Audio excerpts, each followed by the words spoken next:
పడతలేదా? మా పిల్లవరా? ఓ మన పిల్లమా? మన పిల్లం కాదు, నా పిల్లం. ఓహో సార్, మీ పిల్లాన్ని చూస్తుంటే నాకు ఒక కవిత పొంగి పొరాడుతుంది సార్.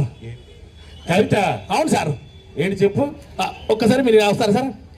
నీ అడుగులో నా అడుగు, ఆ, నీ కోసం ఈ గొడుగు, ఆ. నీకేం కావాలో అడుగు. దాని మూతికి అడుగు.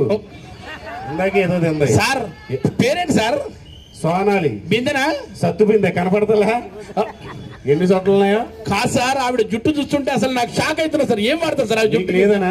అవును సార్. సరే చెప్పిద్ది, అది నువ్వు కూడా రాసుకో. ఏమండి నేను చెప్తానండి నా జుట్టు గురించి.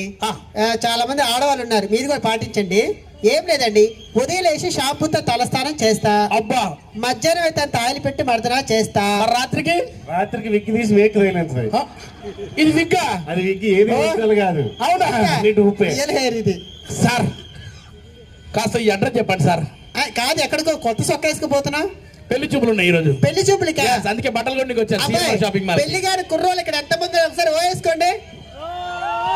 చాలా మంది ఉన్నారు. అయితే సరే, ఒక 4 మంచి మాటలు చెప్తాను, చెప్పండి. మీకు సంబంధం కుదిరి కట్నాలు కానుకల విషయానికి వస్తే, మీ మామయ్య స్కూటర్ ఇస్తానంటే కారు కావాలని అడగండి. అబ్బా. కూలర్ ఇస్తానంటే ఏసీ కావాలని అడగండి. పిల్లలు ఇస్తానంటే వాళ్ళ అమ్మని అడుగు. ఏంటది సార్? ఇబ్బంది పెట్టడమేనా ఆడపిల్ల వాళ్ళకి? కాస్త ఈ అడ్రస్ చెప్పండి సార్. చాలాసేపు నేను తిరుగుతున్నాను. ఏంట్రా ఇది? అత్తగారి ఇల్లు మియాపూర్. అవును సార్. మీ అత్త ఏమన్నా మియాపూర్ ప్రెసిడెంట్ ఏంట్రా? అత్తగారి ఇల్లు మియాపూర్ అంటే చెప్పడానికి ఎందుకు చెప్పలేదు సార్? ఇప్పుడు చార్మినార్ ఎక్కడ ఉంది? చార్మినార్ ఎక్కడ? పాత బస్తీలో ఉంది. RK beach?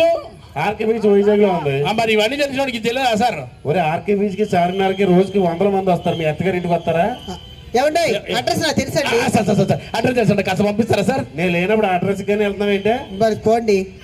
కాస్త ఆవిడ పంపించండి సార్, ప్లీజ్ సార్. మళ్ళీ పంపించేస్తా? అయ్యో, నేను వస్తుంటాను కదా సార్. అది అలాంటిదే, వెళ్ళిందంటే రాదు. అర్థమైందా? అర్థమైంది సార్. Thank you. కాబట్టి వెళ్ళు.